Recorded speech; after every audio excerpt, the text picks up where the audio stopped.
जय जगन्नाथ सांग मैंने आज आम सका सका उठिक जाइलु नीलाद्रि बीच को कारण आमर से शाखा करार से आम कि समय पर पहुँचे आरंभ कर शाखा एक्सरसाइज करापर कि समय बीच मजामस्ती करापर आम पलि आसलु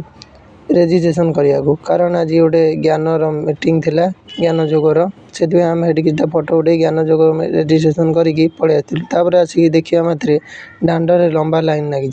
कारण आज पंचुकर द्वितीय दिन से श्रीमंदिर ठारू जगन्नाथ बल्लभ जाए पूरा लंबा लाइन भिड़ लगी आपण मैंने भी देखु ये लोक मैंने कौ भाई अवस्था जाऊँगी पूरा लाइन लाइन धरी कारण आज तीन टा द्वार भी बंद अच्छी गोटे द्वार समस्त को एंट्री कराऊँगी आ तीन द्वार लोक बाहर